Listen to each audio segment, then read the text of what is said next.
Casamento blindado, capítulo 2. É mais embaixo. Se eu fosse uma mosca na parede de sua sala ou do seu quarto, quando você e seu cônjuge estivessem discutindo algum problema, o que eu veria?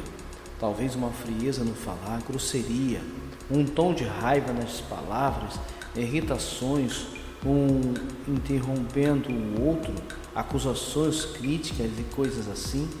E um dia vocês discordam sobre a disciplina dos filhos, em outro dia sobre por que de um marido aceitar uma ex no Facebook dele, e outro sobre a interferência da sogra no casamento. A questão é que o verdadeiro problema não é aquilo que você vê, o problema é mais embaixo. O marido tem um vício, por exemplo, a esposa vê ou praticando aquele vício e pensa que aquilo é um problema. Ela se irrita e critica, tenta conversar e pedir para ele mudar, mas nada muda. Por quê? Porque o vício não é um problema. Há muita raiz, algo mais profundo que causa aquele vício. Ele não sabe o que é, possivelmente nem ela, mas os dois discutem em círculos sobre aquilo que vem. Os problemas visíveis são apenas como folhas, galhos e troncos de uma árvore, já as verdadeiras causas são menos aparentes, difíceis de detectar e entender. Porém, a única razão dos problemas visíveis existirem é a raiz que os alimenta. Se não houvesse raiz, a árvore não existiria.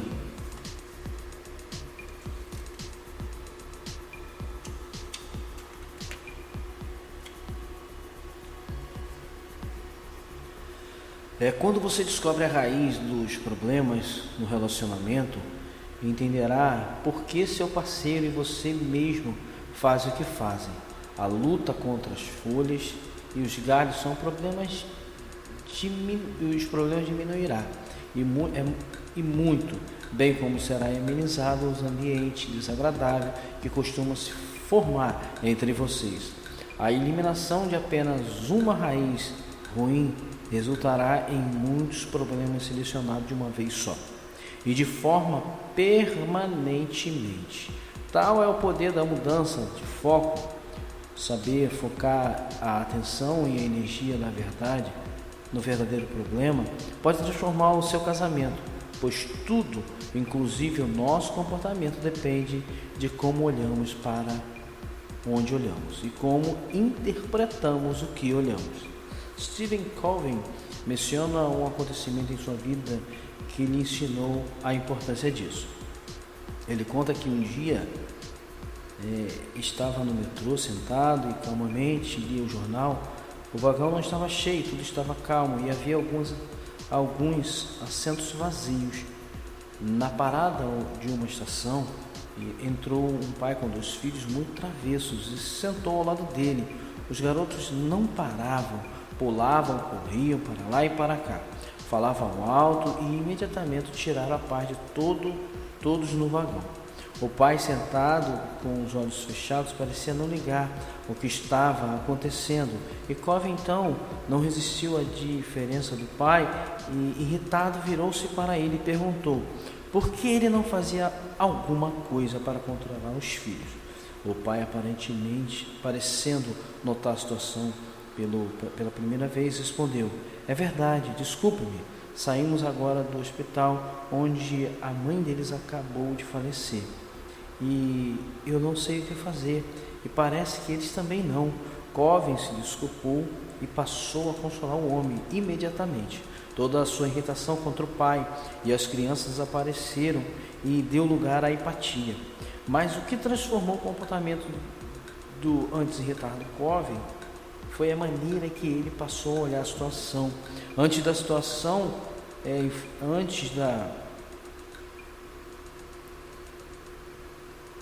da informação dada pelo pai, Covey apenas olhava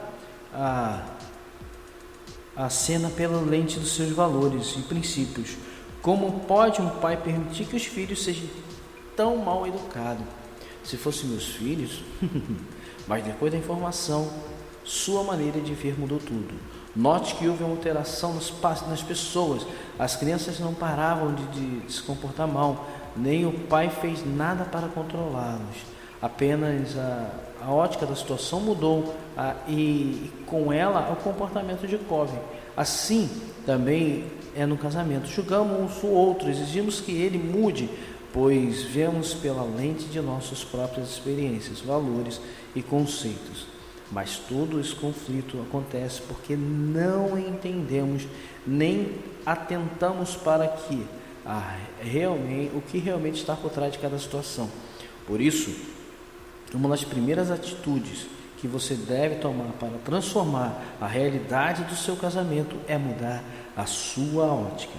Para onde você olha, como interpreta, o que você vê, o desafio é saber para onde olhar, pois nem sempre a raiz é tão fácil de identificar. Assim, deixe-me ajudá-lo, usando outra analogia. Uma só carne, dois conjuntos de problema.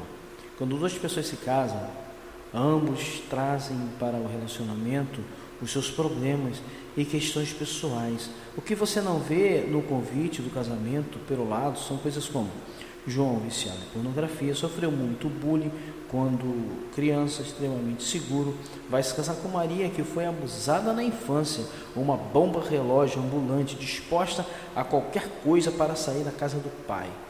A história dos noivos não vem escrito no convite de casamento, aliás, em algum lugar nenhum, mas ninguém casa sem trazer a sua bagagem para dentro do relacionamento. Por exemplo, no caso desse casal, João e Maria, dá para ter uma ideia do provável futuro da união. No dia do casamento, você só conhece 10% a 20% da pessoa com quem está se casando. Na melhor das hipóteses, a maior parte do que você conhece é apenas o lado bom. Isso porque a maioria de nós sabemos esconder muito bem os próprios defeitos quando está namorando. Digo, esconder, não porque queremos intencionalmente enganar a outra pessoa, mas por ser um processo natural de conquista. Faz parte do cortejo colocar toda a força em dar uma boa impressão de si mesmo à outra.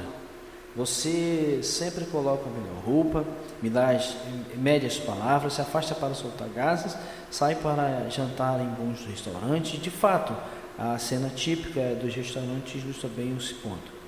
Ele escolhe o restaurante que você gosta, você senta-se à mesa e pede a comida, entre olhares de admiração um pelo outro, sobre elogios para o cabelo e a roupa. E os dois aproveitam aquele momento ao máximo. No final, ele paga a conta sem reclamar, é claro, vocês saem felizes.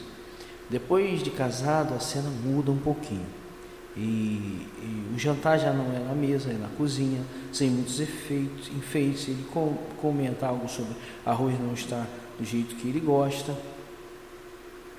Você pela primeira vez percebe que ele faz um barulho irritante com a boca enquanto mastiga, sem contar os barulhentos, sem contar os outros barulhos acompanhados dos odores não tão agradáveis.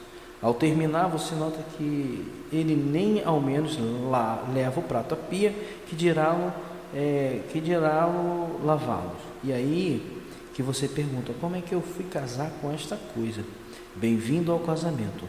Agora você começa a se conhecer de verdade, e com o conhecimento desse novo lado do casal vem os problemas.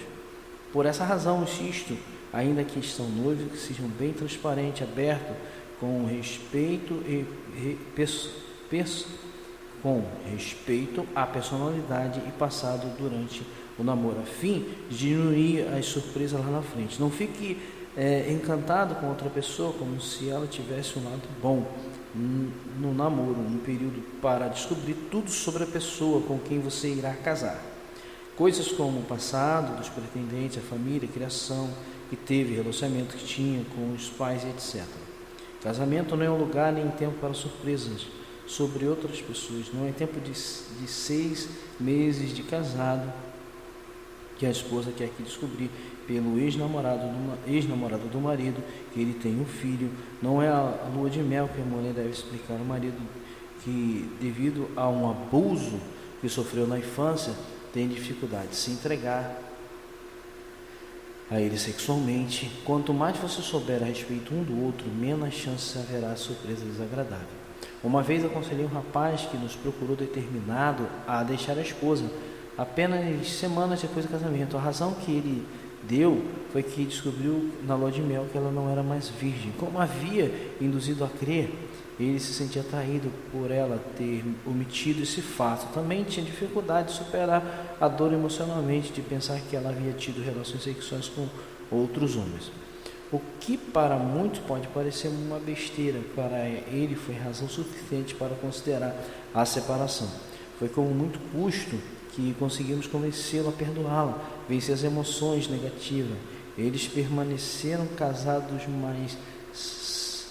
mas seus primeiros anos de casamento foram marcados por sérios problemas. Não é que o passado negativo de alguém seja motivo para você não se casar com ela, ou ela que não tem esqueleto no armário que atire a primeira pedra. Mas é imprescindível que você esteja ciente de como o passado de vocês pode afetar o presente e o futuro. Considere, por exemplo, o quanto o seu marido, cuja esposa sofreu abuso sexual quando criança, terá de ser paciente, compreensivo com ela, para saber como se poderá lidar com isso. E ele tende a estar ciente de tudo quanto de todo o quadro. Quando duas pessoas se casam, o passado de ambas também se juntam e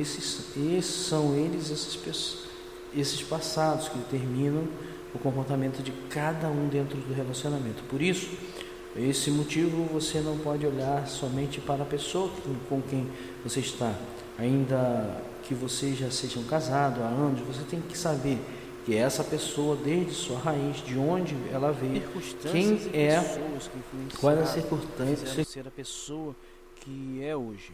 E tudo que contribui para isso, somente assim você poderá entender bem a situação e agir com eficácia.